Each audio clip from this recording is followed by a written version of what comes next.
All right, folks, welcome to Wani. With us today we have Barney Greenway of Napalm Death. How you doing? All right, man. And this tour has been going on with an amazing lineup. So for you, in terms of, you guys have toured previously with Obituary and the other bands as well. So how's it been, this package for fans in general? In terms of like it, every night has been either sellout or close to, which in this day and age, when there's so much stuff out there happening, and it's can't ask for more. So yeah, it's been good, and each band has its own different style, sort of style or whatever you want to call it. So yeah, So, even what happened in Paris recently, has that sort of brought some sort of tension in the band with all the other bands as well? Tension. Yeah, what happened in the Paris? Everybody sort of reacts in different ways. Me personally, I kind of feel like I've spent many years speaking out against oppression and violence and the lack of humanity. It doesn't. So my resolve is constant. I'm actually, of course, I understand the gravity of it, but I'm not scared by it because I won't be beaten by people like that. That's not meant to be any kind of machismo statement or anything like that. It's actually more of a humanitarian statement. So, because I don't think anybody should have to put up with that. You can't. I think one thing that is a danger is not to justify it, but I think you cannot put that incident in isolation. There are many things that go on in the world. Within India itself, there are many things that happen. Violence on a local level, intimidation, and all of it is not acceptable. Not just one piece. Specific thing, I mean, obviously there was a lot of grandstanding involved with this. The attacks in Paris, it was significant in the sense that it was made for maximum publicity. Clearly, but there are other things equally as abhorrent in the world, and I think it all has to be looked at on the same level. Definitely. So like you said, this specific incident raised a lot of limelight in media. How eventually so many people died in the Middle East. Nobody cares to. Exactly. I mean, I wouldn't go so far as to say that nobody cares, but it's obscured enough that people don't see what's going on. And one point I used the other day is that we were doing a round table discussion with a magazine, and I said that I pulled out the air of the way that Israel behaves sometimes. Now, I believe, of course, as a human being, that the state of Israel has the right to exist. Completely. I would never deny that because we're all human beings, as they are too, and they have a right to a home. They were escaping from some equally fucking grim circumstances, But that doesn't excuse the way the state of Israel behaves towards Palestinians who have been evicted from their lands, and they don't. Let's face it, there's not a lot of affluence there in Palestinian society generally across the board. So for them to be oppressed even further, I mean, it's just not right. How can that ever be right? So, just to illustrate the example, everything is equally abhorrent, in terms of a human, from a human angle, That's true. You guys have been touring Europe and even in States as well. So, what response do you generally feel in terms of when you always come to Germany and play for your fans here, in opposed to, let's say, you play in States? What difference do you generally find? I mean, that's a hard one to answer because people are people at the end of the day. Everybody. When you do a concert, it's very much I don't mean this as. I don't mean to generalise, but it's a very uniform thing. Kids. It's only non-uniform in the fact that some people stand at the back and observe from a distance. Other people jump around and do what they do. That's the only difference, really. I can't make a separation between nationalities. I don't think. To me, that's not. It doesn't. There's no differentiation that I can make. With that. So.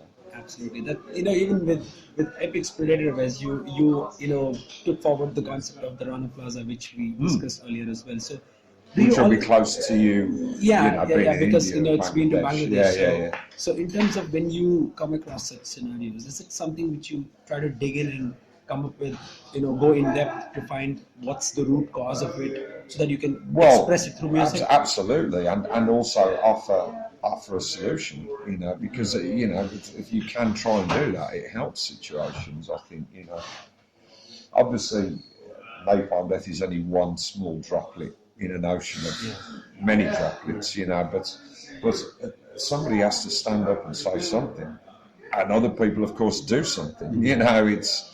And if you forget that, then things are going to be sadly lacking.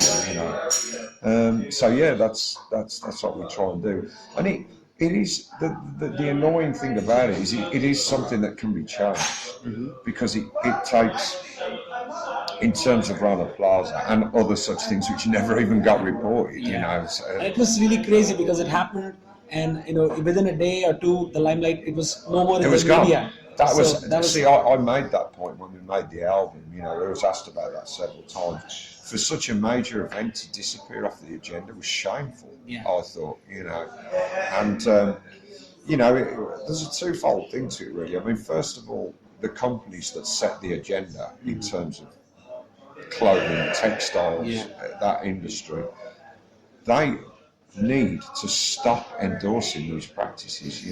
It's just not acceptable. It's become so widespread that now even the workers that are engaged in such things believe that it's the correct way to do things, because they fear that they'll lose their jobs. If they're doing it. It shouldn't be. It's not a race to the bottom. It's meant to go the other way, actually. And there is no reason in this world why garment workers in Southeast Asia should be treated such a way and paid such pitiful wages. These companies earn fucking millions and millions for their shareholders, Unexpected. So they set the agenda. They have to change the fucking way they're doing things. I mean, if international law is even worth a shit, you have to set a precedent, and you have to say sweatshops by defined standards are not acceptable anymore. Whether it be the textile industry, whether it be manufacture of components or electronic goods, the list goes on. You have to set a standard. Right. Even from the conceptual point, when you start writing music, even on Epic's Predator, it was more like the fast, aggressive Napalm Death, yet you had that sort of dark, ambient, sort of disturbing sound. Yeah, that's a mix that we so you guys have been, probably trying to have a perfect combination of both in terms of how you do this. Is that a plan for the band to continue for the next? We've done that for many albums. Ever since I joined the band, actually, we've always done that. It's just now it's probably a bit more pronounced. Because I think everybody learns with experience, and over time we've learned what the good mix is. What the ideal mix is for us in terms of those two styles. And even for the fans who don't know, when the fans see Napalm Death, especially let's say, Barney on stage, it's a different beast than what Barney is off stage. So, for you, I don't know how many people have the clear picture that you have two different images. Sure, I mean, I don't mean to project that. It's just the way it is. I mean, at the end of the day, okay, there's a lot of background to Napalm in terms of what we speak about, but also we're a band. We're an entity. We are still, no matter which way you slice it, we're still an entertainment. A group of entertainment, an entertainment group. So when kids come and pay money through the doors, we've got to give them the best that we can. And in terms of Napalm, that's speed, aggression. Yes, the ethos comes in between the songs. It's to a certain level. And it's natural. Amazing. Have you guys progressed anything from last year? Because it's been more like a year since Epic's Predator is out. It's crazy, But I mean, we haven't really we haven't worked on anything else as such. So that will it's come. been purely It's purely working on that. And for you personally, have you developed anything conceptually? What you can... Not as yet. No. Because not every for time you new. try to avoid writing a concept, I know. It's kind of fucking annoying actually, because I'd like to do something with a more loose thread to it, but I just I haven't seemed to be able to do it.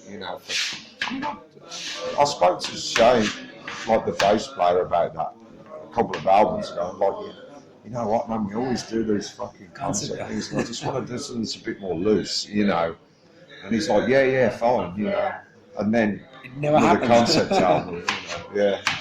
Oh, that's okay. So in terms of, you guys have been churning out album every 2 or 3 years. More or which less. is, yeah. But that's not intentional. Yeah, There's no cycle, like rigid cycle Yeah. for us.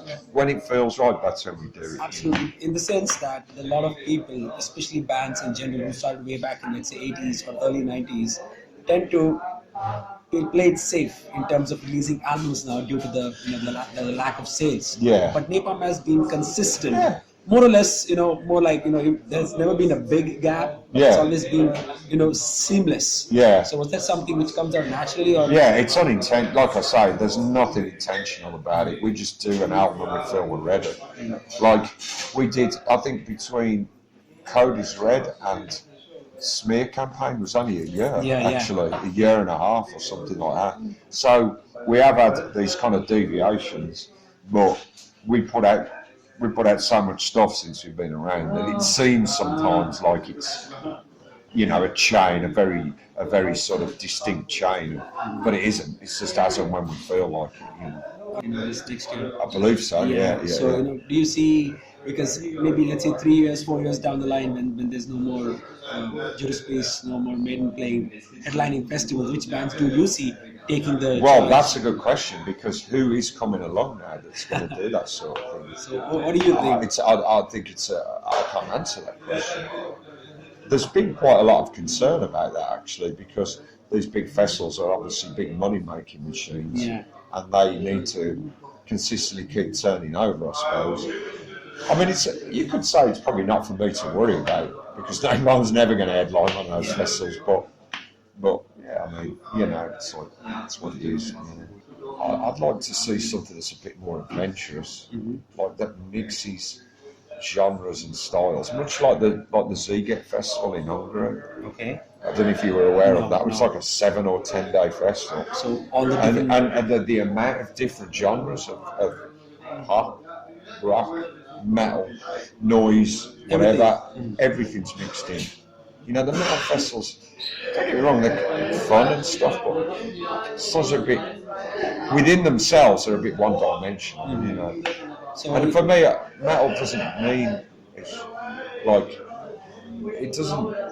it doesn't mean huge amounts to me anymore. I've got my bands that I like, and which are not metal actually. Yeah, well, some are. Some are. All right, and in terms of you, I mean, all of us tend to have that sort of attachment with Black Sabbath in general. So, yeah. So doing their final tour without Bill Ward, what's your take on that? Well, I mean, I don't have anything critically to say about that. I mean, every band's got to live or die by its own decisions, So, I mean, they'll do what they have to do. We don't know what went on behind closed doors, really, do we? With a band like that. So they have their reasons. He has his reasons, probably. So, yeah, it is a shame that they can't be all together, because me being from Birmingham and, the original, I've been actually born very close to Aston. My family's actually from Aston, originally, but it would be nice to see Ward, Iommi, Butler, Osborne. That is, to me, Black Sabbath. Yeah. All right. So I like the later stuff too, but that's And in terms of do your fans in India are lucky enough to see Napalm coming back? Well, we want to, but India can be tricky still sometimes. The last time was tricky, actually. I mean, I don't want to go into details, but there's a little bit of uncertainty there with some things and some weird episodes, and I'm not going to say any more than that. because at the end of the day, it all worked out okay. And there was a couple of things that were a bit weird, and you know, we just need to make sure that everything is clear up front. Yeah, You know. right. So probably down the road, you guys